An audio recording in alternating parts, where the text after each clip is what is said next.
আসসালামু আলাইকুম ওরহমতুল্লাহি বারাকাতু। কেমন আছেন আপনারা? সবাই ভালো আছেন? আজকে আমি কিছু কথা বলবো শুক্রবার নিয়ে। শুক্রবারে কি করলে সওয়াব হবে, ভালো হবে। শুক্রবারে আপনি ছোট ছোট করে দোয়া পড়বেন, দুরূদ শরীফ পড়বেন, তাহলে আপনার উভয় জিন্দেগি ইনশাআল্লাহ ভালো থাকবে। আর 5 ওয়াক্ত নামাজ পড়বেন, সকাল সন্ধ্যা জিকির করবেন, তাহলে আপনার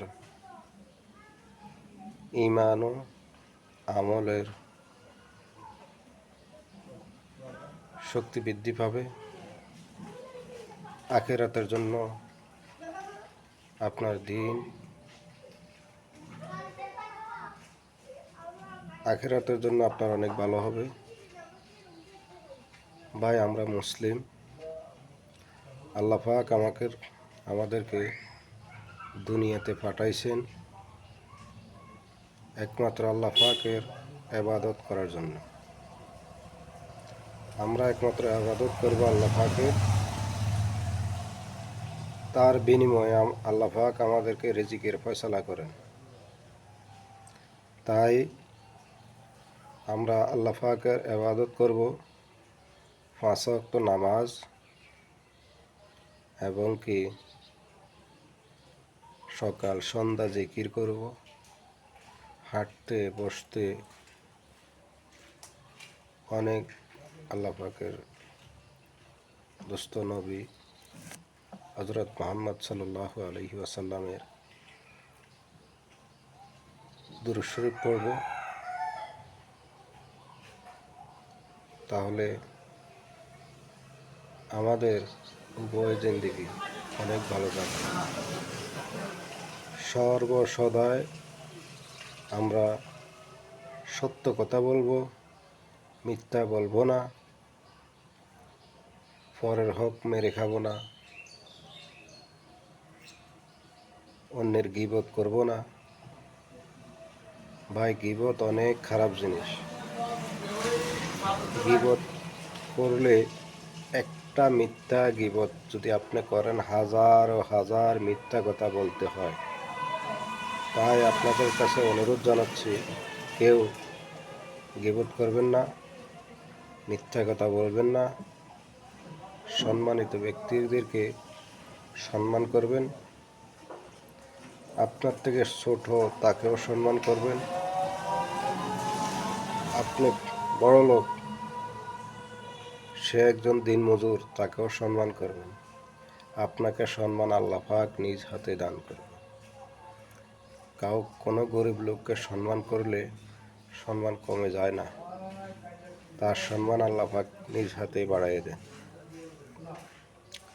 তাই আমরা সৎ পথে চলব, অসৎকে নিষেধ করব এবং কি হালাল খাবার খাবো, হালাল গাঁজা খাবো, হালাল পথে উপার্জন করব। হালাল পথে উপার্জন করলে আমার যে ছোটোখাটো যে আমলগুলো করব, এই হালাল গাঁজা খাওয়ার জন্য আমার ছোটোখাটো যে আমলগুলো, ওগুলো বৃদ্ধি পাবে। যদি আমি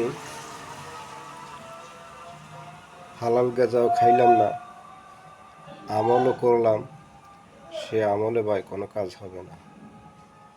তবে আমলও করতে হবে, হালাল পথে চলতে হবে, হালাল গাঁজা খাইতে হবে, তারপরে আমার উভয় জিন্দেগি আলহামদুলিল্লাহ আমার অনেক ভালো যাবে।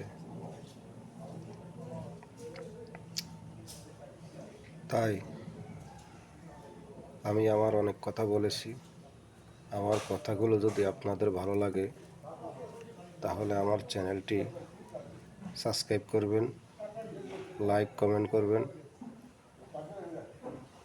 ইনশাআল্লাহ ভবিষ্যতে যেন আপনাদেরকে আমি অনেক ভালো বার্তা দিতে পারি, এবং কি কমেন্টে জানাবেন আমার কথাগুলো কেমন লাগলো, আপনাদের থেকেও আমি যেন কিছু শিখতে পারি।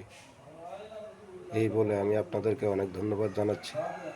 আসসালামু আলাইকুম ওয়া রাহমাতুল্লাহি ওয়া বারাকাতুহু।